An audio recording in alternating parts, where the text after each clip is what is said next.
মদিনার বাজার দিয়ে নবীজি যাচ্ছেন, নবীজির একটা ওঁট পছন্দ হয়েছে। তো নবী ওঁটের মালিকের কাছে গিয়ে জিজ্ঞেস করলেন, ভাইয়া এই ওঁটটার দাম কত? ওই দামাদামি হলো, নবী সে দামে কিনতে রাজি হলেন, কিন্তু নবীর কাছে তখন অর্থ ছিল না। তখন নবীজি ওনাকে বললেন, আপনি আমাকে ওঁটটা দেন, আমি এখনই গিয়ে আপনার সেই প্রাপ্যটা পাঠিয়ে দিচ্ছি। ওঁটের মালিক ওনাকে ওঁটটা দিয়ে দিলেন।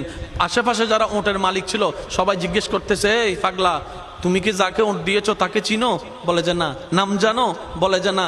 পরিচয় জানো? বলে যে না। ঠিকানা জানো? না। তো তুমি যে ওঁটটা দিয়ে দিলা, উনি যদি ওঁটের টাকাটা না ফাটায় তখন তো তুমি লসের মধ্যে চলে যাবা। সে ওঁটের মালিক বলে, এত সুন্দর নুরানি চেহারাওয়ালা কখনো বাটপার হতে পারে না, কখনো চিটার হতে পারে না, কখনো মিথ্যুক হতে পারে না। ওনার চেহারা দেখেই তো আমি ওঁট বিক্রি করার আগে মনটাই বিক্রি করে দিয়েছি, মনটাই বিক্রি করে দিয়েছি, মনটাই বিক্রি করে দিয়েছি। তোমরা যাই বলো, আমার মন বলে উনি আসবেই আসবে, টাকাটা পাঠাবেই পাঠাবে।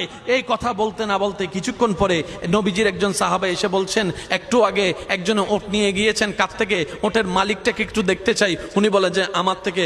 তো উনি বললেন, আমাদের নবী আপনার থেকে ওটটা নিয়ে গিয়েছেন, ধরেন ওটের টাকাটাও দিয়েছেন, আপনাদের খাবার জন্য কিছু খেজুরও হাদিয়া পাঠিয়েছেন, খেজুরও হাদিয়া পাঠিয়েছেন। ওই ওটের মালিক বলে, ভাইয়া টাকাটাও রাখেন, খেজুরটাও রাখেন, আগে আমাকে ওনার কাছে নিয়ে যান।